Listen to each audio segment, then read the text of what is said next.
Oh, oh my God, it's happening. Oh no. We're on the broadcast. Ooh. We better enjoy this now. If we get any viewers, it'll be like the most viewers we have for the next couple of weeks, because next week, Super Bowl Sunday. And I actually Indeed. care this year. I haven't cared about the Super Bowl since, God, I was Oh, well, it's early one of the teens. stories. We'll get into why I care about the Super Bowl later, but normally, no, I don't give a shit. The idea of watching sports to me is boring. And I actually have a reasonable way of explaining it. I get a lot of people who are like, why are you bored by sports? And I'm like, someone once described drama as life with all the boring bits taken out. Watching a sport is watching a section of life for 3 or 4 hours with all the boring bits left in. Yeah, it depends on the sport, but I definitely see your logic there. Yeah. And it's like, I'm basically wasting 4 hours desperately hoping to see maybe at best 10 minutes of footage that is actually genuinely awesome and two numbers at the very end. Yep. I mean, if other people are into sports, they're like, there's more to it and all that. That's fine. It's your thing. That's great. And I'm not going to pretend that I've watched sports before and was just like, oh, this is horrible. There have been times I watch sports and enjoy it. It's just, it's not my thing. We're nerds. It's really not our thing. Yeah. Though if we could watch a Quidditch match, we'd be there. I'm not going to lie. I like playing sports. That's fun. Because you're doing something instead of watching other people act like idiots. I say as people watch this video to watch us act like idiots. ESPN2 broadcast Magic the Gathering tournaments. Enough said. And I still have people who don't believe me when I say the nerds are taking over. Ugh. Somehow this randomly makes me think about how I now have a vendetta against the show Constantine. I am destroying that motherfucker. Anyway, ladies and gentlemen, welcome to High Class Geek News, where we don't report the news, we just tell you what we think about it. Because our opinions are that goddamn important. Exactly. Unlike everyone else's on the internet, which is just wrong.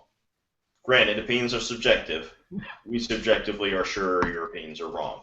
No, Now no. watch us argue about our opinions. Opinions are wrong, except for ours. Yep. Tonight's episode, Marvel, No More. Dun dun dun dun dun dun. Can you guess what our main story is, John?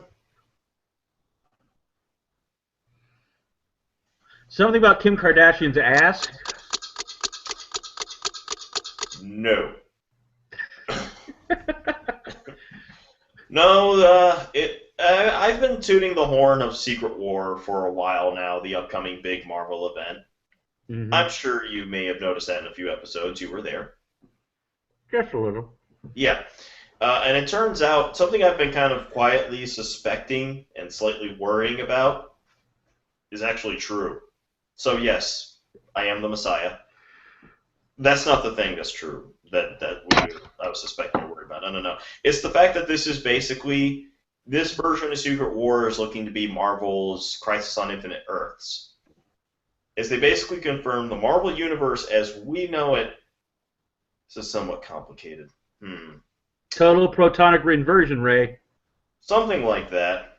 Imagine all the molecules in your body separating from each other at the speed of light. So Yeah, crossing streams, spec. Not too far off from what's happening. Basically, I mentioned before, I think in a previous episode, current Avenger storyline for the last 2.5, give or take years, is that multiple alternate Earths have been occurring in the same space at the same time. You only have so many hours to destroy one, or both universes get destroyed. Mm-hmm. Both universes are spared, but one Earth is destroyed. And basically what's going to happen is the two main Marvel universes that comic geeks care about, the 616 universe, which we've known since 1961, started with Fantastic Four #1. Well, technically they started earlier, but that's when it really mattered. Up to the day. And the Ultimate Universe, which started in about 15 years ago in 2000, and was a surprise because it was actually a hit, are basically going to have an incursion and something's going to happen so that instead of one Earth getting destroyed or something else like that, it's just going to tear apart the entire multiverse. All Earths are going to get destroyed, and then somehow recombine into one massive battle world made up of different Earths from the multiverse. So the multiverse will be gone. Marvel, as we know it after this, will be gone. Um, Basically, all the editor-in-chief and all that would say when this is over is that they pretty much, when the story is over, they can more or less pick and choose their continuity. The very specific example that he gave with a smile, though I don't know if that means this is what's going to happen, is if we want to bring back Gwen Stacy, this is the time to do it. Tell him about the Twinkie, Ray. It's a big fucking Twinkie. That's a big damn Twinkie. Yeah. Zool, motherfucker, zool! It's true, Your Honor. This man has no dick. Once again, we're not a porno. Yet. Yet. How do you feel about this, John? The Marvel U as you know it. I'm actually a little sad about it. You know, there's... Again, I've been kind of out of the comic book world for the better part of a decade now, but, you know, that's... As everything seems to be going with my childhood lately, it's just... There's your big middle finger, and we're just going to jam it up as hard as we can, and you can kiss your childhood goodbye. You know, now granted, Marvel has had plenty of great storylines and great characters over the last, 20, 30 years, and they've made a lot of mistakes, and they've made a lot of triumphs. And just sitting there going, okay, we're going to do a wipe the slate clean and be done. Yeah, the DC doing that constantly puts me off a little bit on it. But on the other hand, it's Marvel, who's doing a much better job than DC lately. And this is something they've had planned for at least 3 years. Just because they have it planned, just because they're doing well, does not make it a good idea. I am actually not disagreeing. Because honestly, suspense is killing me. We're not going to know how well this works out in the end until after Secret Wars is done and we see what's left of the rubble. God, it's like... Yeah. It's your own comic version of what I'm dealing with here. You know, it's your own Project Chrome. And it's Go ahead. Yeah, it definitely explains why certain characters have been killed off lately or had things that can't be altered done. But I did come up with a theory that made me feel a little better about this whole thing. Evan, your theories never make anyone feel any better, but let's hear it anyway. In this case, I'm thinking maybe what happened was that Jonathan Hickman, the writer of Avengers who came up with the whole Secret Wars, let's destroy it all idea, just really hates Spider-Man one more day. And decided that that was such a horrible piece of shit that he doesn't even want a universe around that's even tainted by it anymore. And this is how he's retconning it. I got nothing. It's an interesting theory and has some validity, which is unusual for your theories. Usually they only make sense in your head and whatever strange universe that entails. Well, the reason I came up with this theory is because I never forgot something Link Hara said on one of his videos, which was, if they ever retcon one more day, he will buy every single issue of Spider-Man that has come out since then. And I'm thinking, if they're going so far as saying this is the time where they can resurrect Gwen Stacy, we brought Bucky back before and without even considering Gwen Stacy. So that's really saying something. Then they might be getting rid of One More Day. This will be the retcon of One More Day. I hope Link Hara's been saving up. Yep. Because I doubt that man's any richer than we are. I doubt that one. He's probably a good bit richer than we are. We're not on Channel Awesome. We're not on Channel Awesome, but you don't do internet videos to get rich. Make a living, maybe, but not get rich. We don't even make a living at it, man. I'm trying to remember, most people on Channel Awesome also live in like apartments or cheap homes with a roommate. Not all of them. Not all of them, no. In one case, you have a couple of them who got married to each other and produced a kid. And now living together with, actually, I'm not sure if he's still living with them now, but there's one of them moved to New York recently, and he was staying with them for a while. I still miss Spoonie. Let's move on to happier news. Moving on. Yeah. Coming out in movie theaters this week, Project Almanac and Wild Card. I feel like these two should probably be connected somehow. On home video, Fury, which is not about an eye patch wearing Samuel L. Jackson, sadly, but rather about a tank with a not eye patch wearing Brad Pitt.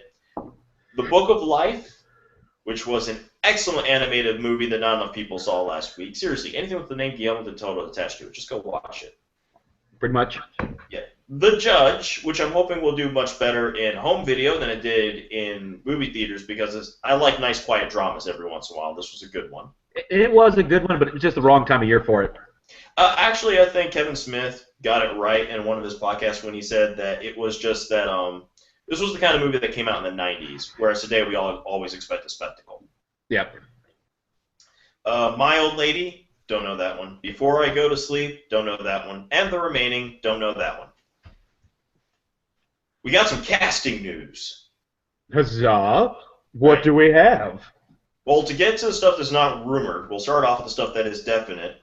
We have a Storm, a Cyclops, and a Jean Grey for X-Men Apocalypse.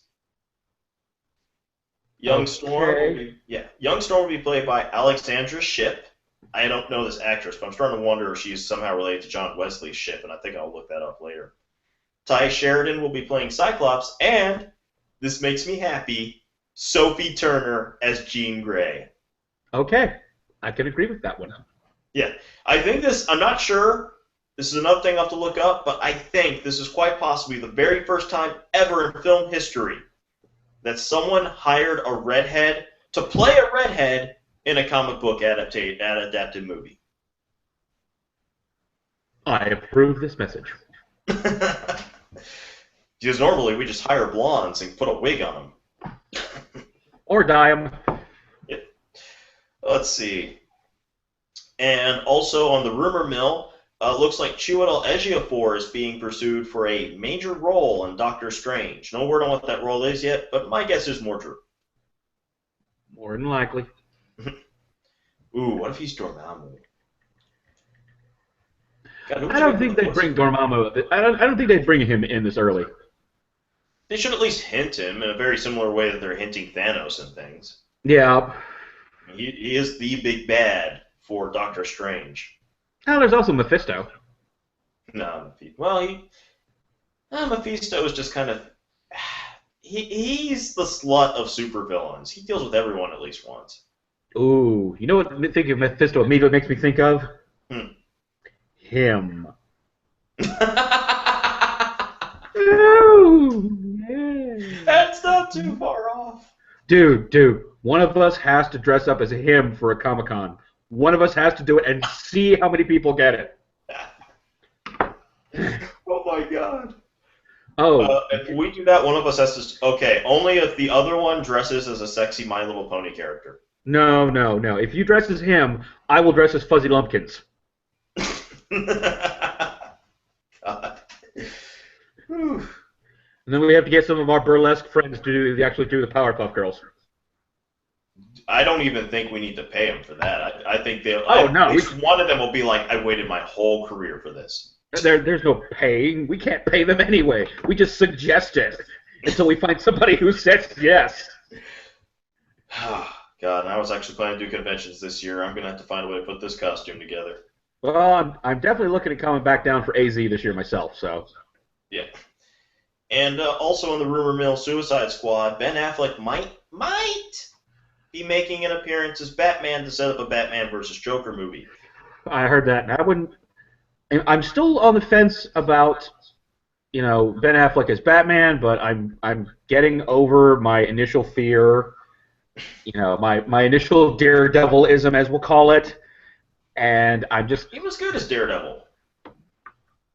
As a hardcore fan of the comic, not getting into this argument with you right now. We've done this enough times. No, I'm just saying, the problem with that movie was the writer-director. Because let's be honest, if anybody else had played that role, it would not have improved that movie. Again, there is no improving the movie, but not getting into this argument with you. Moving on. All right. We also got writer news. It looks like the new Star Trek will be a co-writing effort by the producer Doug Young and Simon Pegg. Ooh, my. Skull says right in this one. It should be interesting. I'm still sad we have not had Sulu say "Oh my" in any of the movies yet. Well, oh no, it'd be great if they get George Takei to play like Sulu's dad for like a cameo scene or something. And what are the nascent cells like? Oh my.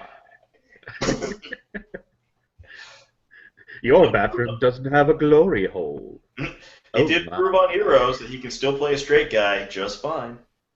Yeah, but we don't want him to.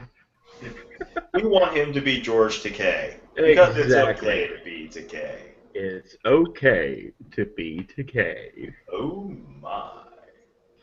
Oh my. Speaking of gay people, Amazon, who gave us the Emmy hit, was it? Yeah, the Emmy hit Transcendence, has decided they're going to make original movies that will go straight to their streaming service. Awesome. Yeah, they will have a limited budget, which in this case means like $10 million, give or think, per movie or something like that. Basically a TV movie budget. But they're going with the philosophy of, we're not trying to make money, we're trying to make something interesting. So, Sharknado? I'm hoping they're thinking more HBO. My only real concern with this is that, let's be honest, Amazon, when it comes to their original programming, hasn't been the most successful so far.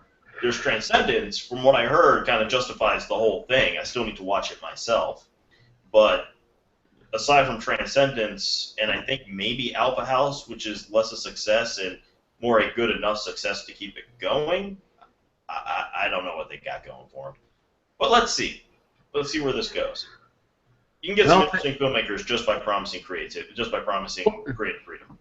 Plus, if they could get the right properties, I mean, this would be a phenomenal opportunity for more of Gaiman's work to get made, more Pratchett's work to get made.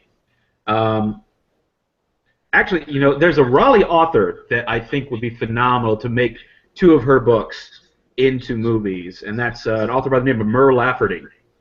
And she did The Shambling Guide to New York City and The Ghost Train to New Orleans, which is really interesting because it's all about a human woman getting hired by a vampire to write travel guides for mythical creatures. And strange things ensue, like giant golems made of New York City itself. I'm pretty sure that won't happen just because if I were to take a guess, they're trying to go for like name creators for right now. But only time will tell. We'll see. I'm sure news will pop up as we come along between now and by the time I'm going to be stuck watching every episode of Daredevil in a single day. Moving on. Yep. And finally, Star Wars news. George Lucas has come out and pointed out that Disney has basically taken his treatments for episodes 7, 8, and 9 and just threw them in the trash to do their own thing. The more I hear about the Star Wars project, the better I feel about it. Yeah, it's bad when George Lucas says, I have no idea what's going on, and we're all okay with that. Yeah, after episodes 1 through 3. Yeah. It's a good thing you have no idea what's going on, George. We'd like to keep you in the dark. You can get surprised the same way we will. Look, I know it's too early to say if these movies are going to be any good or not, but I really do feel like everybody who's like, oh, God, we all know they're going to suck. How Disney bought it. It's J.J. Abrams. I think those are just people being negative for the sake of being negative, honestly. Well, I think they're being negative, and I think that's part of it, but I think it's also, most of us were severely disappointed by the prequels. I mean, episodes 1 through 3 failed to wow us in any way and capture that magic we all had in the 70s and 80s with 4, 5, and 6. And because of that, it doesn't matter who's attached to the project, it's immediately going to get negative press because of how big a disappointment those were. I get that, but just some of the arguments people are making for why it's going to be bad, just horrible. Yeah. And you weren't there for when I spent an entire day trolling a guy because he was stating facts that were so off base to justify his already established hatred of a movie that won't even be out until December, that when I actually just told the story secondhand to Jinx, he slightly defended the J.J. Abrams Star Trek movies, and he hates those with a passion, simply because this guy got his facts about those wrong. Mm-hmm. So that's really saying something. Yep. Speaking of Star Trek, let's talk about television. Huzzah! Coming out on home video this week, Season 5 of Downton Abbey, that show that people love for reasons I'm going to have to watch an episode or two to figure out someday. Goof Troop, have yourself a goofy little Christmas, just in time for the Super Bowl. And Mama's Family, Mama's Favorites from Season 4. Oh, God. Mama's Family. It's one of those shows that will just never die. Just like the Dukes of Hazzard. Except I actually like the Dukes of Hazzard. I like the movie. It was a cheap laugh. Anyway, on that one, this is one that surprised me. It's only news we have is casting news. For starters, we know that Devin Gray, who you may remember as the teenage Dexter Morgan on Dexter, will be playing Axel, or as he will be better known as, the Trickster, the younger version who's going to try to take over the role for Mark Hamill's jail Trickster. And I just still love the fact that Mark Hamill's playing the Trickster again. He is not going to let anyone else touch that role. Well, he graciously relinquished the Joker, which, I'm sorry, up till Heath Ledger, no one touched it like he did. This is true. This is true. And even now, I still get people who are like, he's the best Joker ever. Mark Hamill is. No, I'm talking about Mark Hamill. He still is the best Joker. I personally prefer Heath Ledger, but I don't feel much of a need to argue the point. They're both good in their own rights. Well, Heath Ledger was just the first Joker that made me actually terrified and worried about what was going to happen next. But Mark Hamill was the one who let me know how bad the Joker can be. Yeah. I mean, fucking Return of the Joker, Batman Beyond Return of the Joker, yeah. What he did to Robin is like etched in my skull. Oh, yeah. And that was the one for kids. God, to think if they had done that with any kind of, HBO or Showtime and actually done it really dark. Ooh. Frank Miller would have been offended. That's right. Batman Beyond Return of the Joker. Too dark for Frank Miller. And also, sticking to DC news, and even that particular section of DC TV Universe, John, we have a Supergirl. Whoa. Melissa Benoist. Wait. Let me do it again. Whoa. Okay. Yep, Melissa Benoist, who is from Glee and is most recently in Whiplash, an Oscar darling of a film about J.K. Simmons basically torturing a teenage boy at the drums. She will be Supergirl. As far as I know nothing about the actress, so the only problem I have is that she's a brunette, but as we both know, that's easy to fix. Mm-hmm. See the hiring blondes to play redheads bit earlier. Moving on. Moving on to video games. Yeah, that's right, Devil Horns. Coming out this week, Dying Light, which is a game that now I know about. I think I need to check it out and get it at some point. Zombie game, which is open world, and is based on the idea that instead of having guns and things, you have to use mostly what's around you. Yep, blunt objects. Yes. Found object. So I hope their crafting options are good. Yes.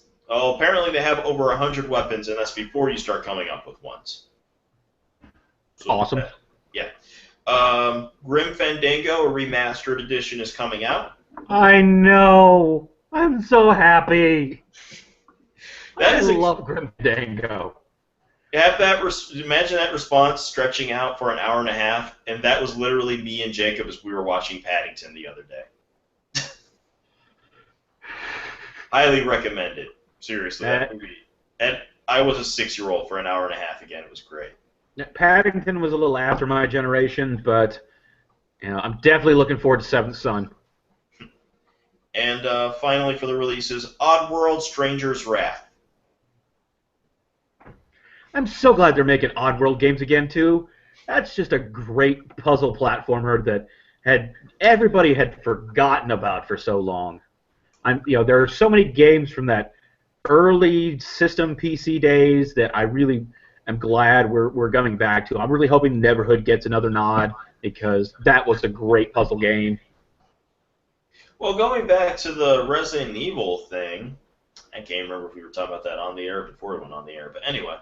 But no, going back to that, I would love to see more like old school games done like the remastered Resident Evil, where you're just taking an old game and taking full advantage of the modern technology to make it more than what it originally was, and not change the game entirely, but like they did with Resident Evil.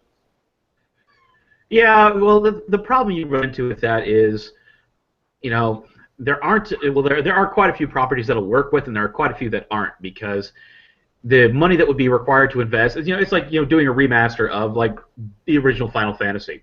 The money required to remaster that, I mean, the gameplay itself was solid. It's just you're taking advantage of CG graphics now and making it a little brighter and shinier, but that includes a lot of money to completely redo a game like that.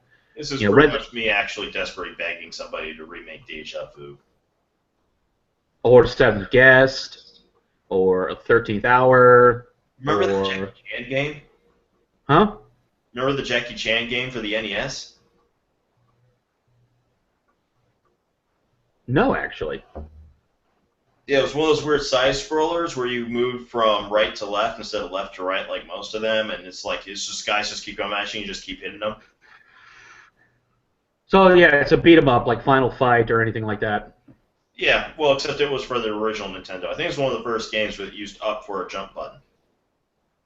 Because the B and the A were to go back and forth between kicking and punching. It doesn't ring a bell, but that doesn't mean it's not true. Yeah. Anyway, going on to video game news, it's been announced that Borderlands will be releasing the Handsome Jack Collection.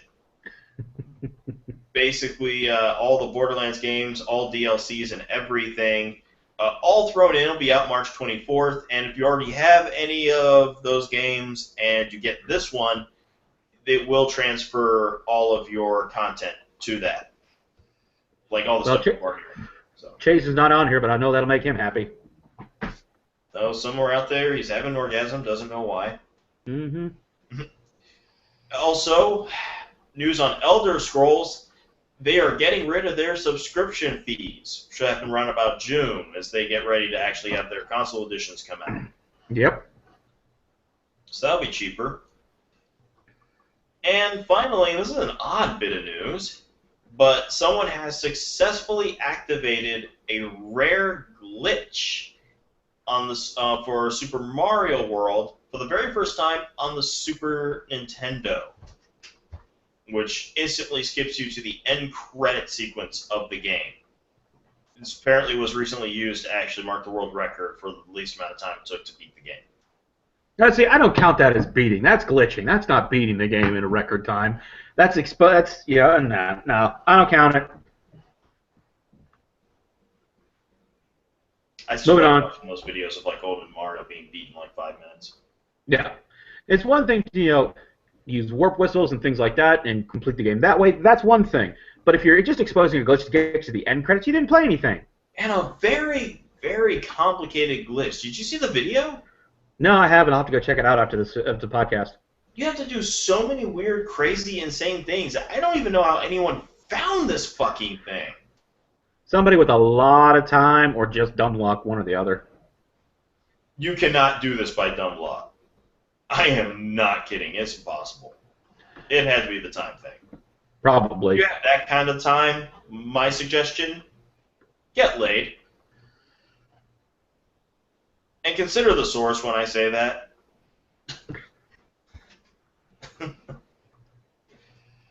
Moving on to comic books. Our suggestions this week is Batman number 38 as the Joker continues his endgame against Bats with a currently defunct Justice League. Mm-hmm. New Avengers number 29 continuing the road to the Marvel Universe destroying Secret Wars. Thor number 4, because we're going to keep recommending it until Jason Aaron tells us who the new female Thor is. Yep. Spider-Man 2099 number 8, because it gives John a headache. Also Spider-Verse. And the X-Files, season 10 number 20, because that is a surprisingly good comic book. Yep. Like, I like the X-Files, but I was never a hardcore fan, but wow, is this actually really good. And gets the X-Files perfectly. Feels like the X-Files at its best with each issue. Though I don't think I've seen a Darren Morgan issue yet. Let's see. As for comic book news, looks like the people, well, who are still alive anyway, we're going to Mr. Wayne McDuffie, are bringing back Milestone Media, calling it Milestone 2.0. For those who don't know, that was a series of comic books in the 90s that were being co-produced, basically being published under the Milestone imprint by DC. It's what gave us Static Shock. The big difference now being that they are not just going to be dealing with DC, but they're going to take their characters and actually have them deal with all different companies. The cool thing about Milestone was it was all about filling in the gap for more ethnically diverse characters and superheroes. Agreed. And that was enjoyable to me. And it's interesting to see how, you know, Marvel has taken up a lot of that already in some of their reboots and other choices for characters. Well, let's see. We have a Hispanic Spider Woman. Not Yep. Spider Girl. Yep. We have Spider Woman. we have let's see, I think it's a mulatto and gay Spider-Man. He's not gay or mulatto. We're talking about Miles Morales. That he's Hispanic. No. He's part black, part Hispanic, and he's got a girlfriend. I could have sworn they made him gay, but that shows how much I'm out of it. Yeah. No, but there is a black Hispanic Spider-Man. There's the Muslim American Ms. Marvel, and does that mean we get Captain America? I was going to say, does that mean we get a white Black Panther now?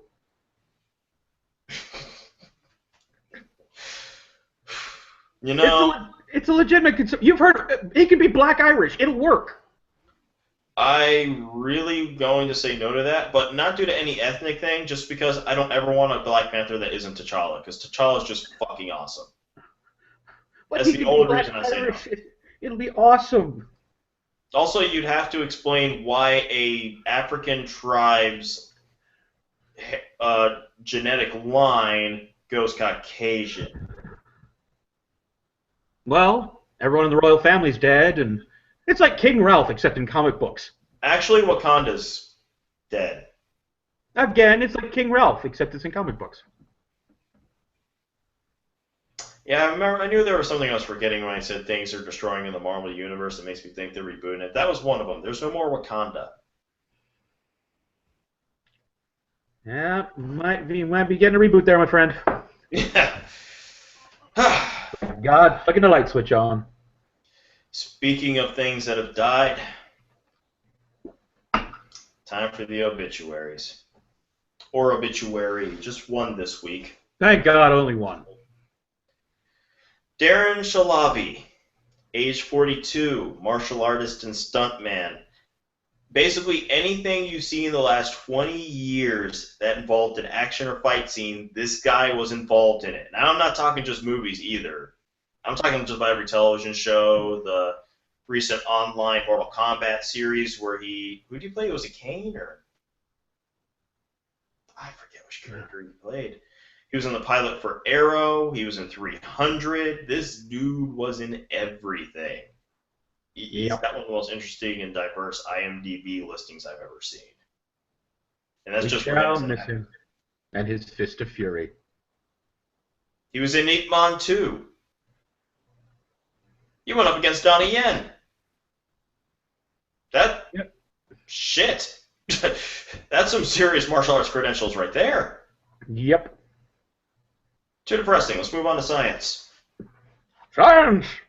She blinded me with science. Doo-doo. She blinded me with Quaker Oats. You know, John, space has been very photogenic lately. Well, when you shell out all that money to get brand new camera on a satellite, you just kind of become a little bit of a shutterbug. Maybe you should get it directed by Christopher Nolan and see what really happens. The NASA's Dawn satellite, which was sent out to the asteroid belt, has gotten our best view so far of the dwarf planet Ceres. Ceres, of course, is a protoplanet, basically a planet in the making, which is what got our curiosity going like crazy anyway, because this could tell us a lot about how solar systems are made, the planets in the solar system, so we're really curious about its development. But right now, we know next nothing about it.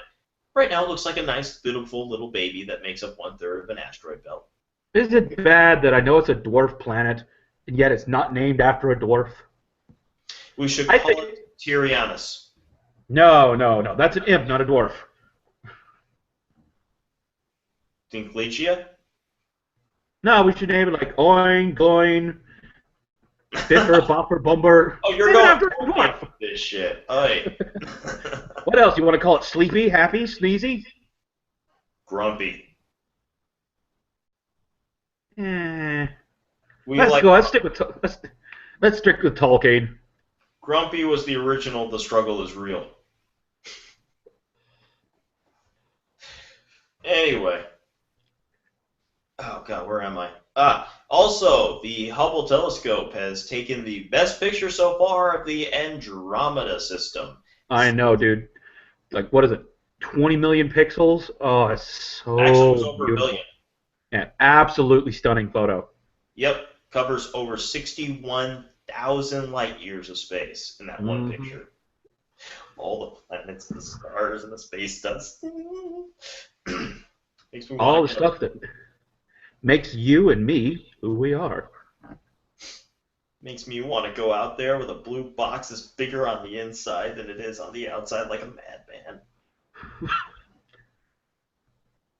Eh. And somehow the only thought going through my head in my mind is Peter Capaldi in the last Christmas special going, "You have a movie called Annie and it's a horror movie. That's very offensive. No wonder people keep invading you." Actually, you talk about that, and my brain immediately goes to be excellent to each other. Because I'm American, and I think of differently when I think of blue boxes. You're just upset because your doctor moved on. No, I like Capaldi. But he's not Matt Smith. And Matt Smith is no Tennant, and Tennant is no Eccleston, and Eccleston is no Hurt. Yeah, but Matt Smith was your doctor. Yeah, true. You never forget your first doctor. Baker. Though my doctor is McCoy. But anyway. The Tesla P85D, the electronic car, took on the Dodge Challenger Hellcat in a drag race. And guess what, John? It actually held its own. It won. Oh, that's gotta piss off some motorheads there. It's an electric car, and it beat a Challenger. Of course, you get the same people like, "Well, it was a Challenger. That's why." The Dodge Challenger Hellcat. Yep. I don't know if that means anything. I know nothing about cars. I know one runs on gas, the other one runs on electric, which I just assume means they took a bunch of Taco Bell and shoved it up the ass of the Dodge Challenger, but I could be wrong. And that thing was probably running race fuel. You'll have to explain to me if that makes it faster or not. It's a higher octane. It has more explosion. Plus, it smells a bit like candied apples. Oh, nice. Wonder how many dinosaurs died for it. Anyway, also, the doomsday clock is 2 minutes closer to midnight at 11:57 p.m. For those of you who didn't read Watchmen, why are you watching this? But aside from that, the doomsday clock is basically a giant metaphor created by scientists saying, using the current state of the planet to determine how much closer we are to just basically destroying the bloody thing. last time the Doomsday Clock moved, there was any movement on the minute hand to the Doomsday Clock, with minute representing the apocalypse, it's when it moved to 11:55 back in 2012. They say this is due primarily to climate change and our unwillingness to change or do anything about it. It's because the climate change movement is represented by hippies and scientists, and no one listens to them, especially the hippies. It also doesn't help that people who make a profit by basically destroying the planet and ignoring the facts are the ones who are also currently in power. Very and true. they're very good at basically groveling to the lowest common denominator. I will never forget a Bill Maher interview where he was interviewing a U.S. senator, and he was talking about climate change, and the senator was like, "Well, there's some argument there," and he's just like, "Yeah, no, science is pretty much an agreement. It's problematic." "Well, you don't have to have a science degree to be a senator," and silence.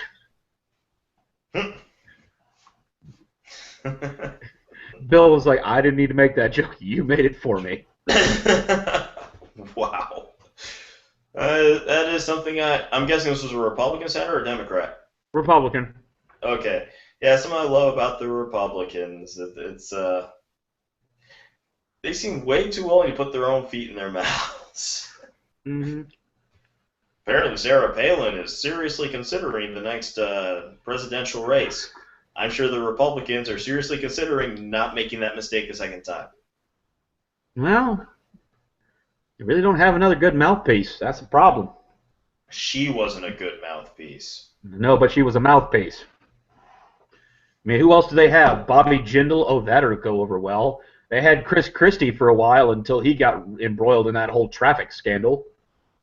Didn't help the one guy, I forget his name, but the guy they had for was it the 20s? No, it wasn't 2016. It was the 2008 same election. The one they actually had running for president actually liked Obama, and he seemed to actually dislike the party he was having to represent. Yeah, I mean, both parties have Republicans anymore. Both parties have alienated their middle ground, and that's the problem. Both parties are kowtowing to the farthest reaches of their political expedience in both extremism and, you can't be a moderate Republican or Democrat anymore. You just can't be a moderate, and that's the problem. Is because we're constantly electing people in Congress who are like a petulant child on the playground. I'm taking my ball and going home. I really am not looking forward to 2016. Moving on. Guess what, John? The news is going to continue to get a little depressing for a bit. It's probably good that Pixie's not here. Because I knew about this before she posted it on the board, and purposely decided for the sake of sanity not to consider it. But Pixie found it. She put it on the board. So now we have to discuss China mass-producing My Little Pony sex dolls. No, we don't. We just have to admit it exists, get moderately creeped out, and then move Moderately creeped out?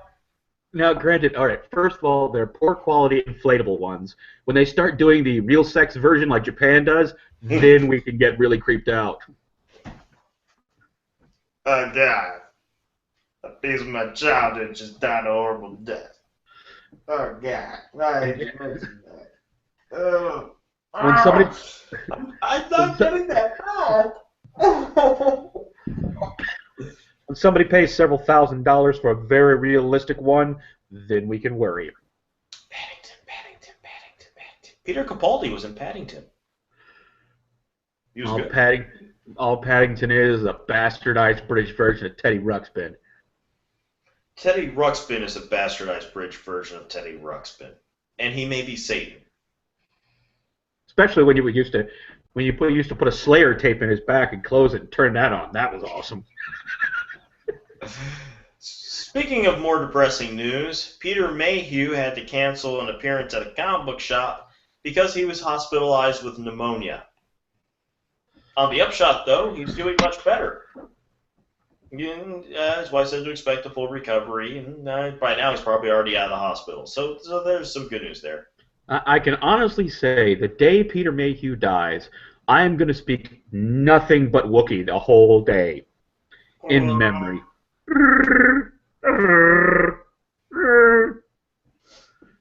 Well, you are pretty much half Wookiee, and you have to shave so people can see your face every time you do this. So It's not easy to live in Squatch life.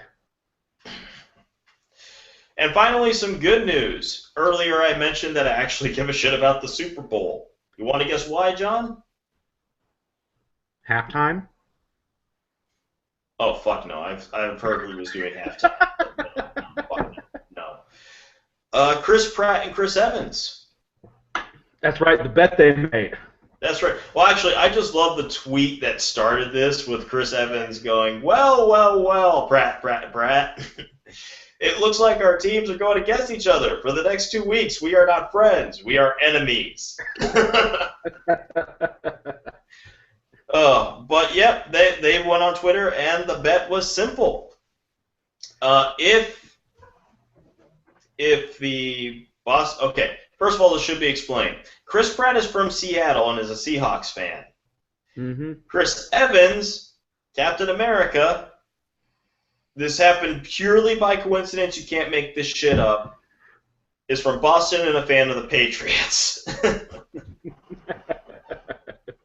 The bet they made on Twitter was, if the Patriots win, then Chris Pratt has to dress up as Starlord, and my guess is it will be the outfit from the movie. And he's got to take the 12th man flag over to a children's hospital in Boston. If the Seahawks win, then Chris Evans has to do that for the Seattle Children's Hospital in the Captain America uniform. Yep. Seahawks based on this bet. No offense to Chris Pratt. I love you. I love Guardians of the Galaxy, but I like the idea of the kids getting to see Captain America more than Starlord. I think they'd be happy either way. Chances are, it doesn't matter who wins. Chances are they'll both do their part because they're awesome people. Yes, they are. Thank you, Chris Evans, for being Captain America in every sense of the word. And that does it tonight for High Class Geek News. Unfortunately, Jay and Pixie, who usually joins us, couldn't be here, and for once we know why. They are on the road. They're driving back from, was it Kentucky? From Kentucky. Yeah, from Kentucky. We wish them a safe journey. They made their best attempt to try to be here anyway, but it was one that couldn't be seen. It couldn't be heard either. The wind was buffeting the car too much, so you wouldn't have heard. It would just been a black screen with the two of us and little tiny windows at the bottom. Yeah, I would make a joke about me being a black screen, but I don't think I'm dark enough. But anyway, as always, you can catch this. You can catch it on our YouTube channel, High Class Geek. Also on highclassgeek.com. You can find past episodes. We're here every Sunday at 9 o'clock at night.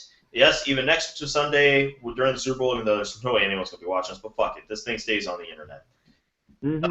Look once again for in May, we're going to, May 26th to be exact, when we're supposed to launch it. We should have Grand Guignol, La Son de la Macabre, audio drama, horror anthology podcast.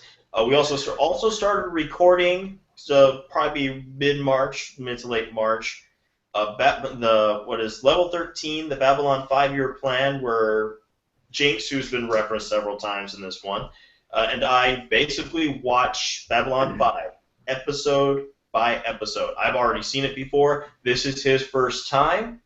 So you get to see somebody sort of... It's up to me to give you information without giving spoilers. It's up to Jinx to make masturbation jokes. Yep, and we start principal photography on Happy Hour at the End of the World in April, which is I don't think I've ever explained this, but it's a wonderful little web series I've developed based on... kind of inspired by the diner scenes from The Tick, where you have the four horsemen of the apocalypse sitting around a bar trying to put the cat back in the bag because the apocalypse is nigh. And we're really looking forward to getting to film this, and hopefully we'll have the first episode out probably sometime May or June. We're hoping to do all the start the principles of photography in April and probably have the entire thing ready to edit by end of April, early May. Yep. And that is it for tonight. I am your regular host, Evan Ransom. With me today has been John Little, the Angry Leprechaun. And as Geeky, always, motherfucker. stay geeky, America, and the rest of the world. Stay geeky. Unless you're in Japan, then stay otaku. We like otaku. We accept otaku.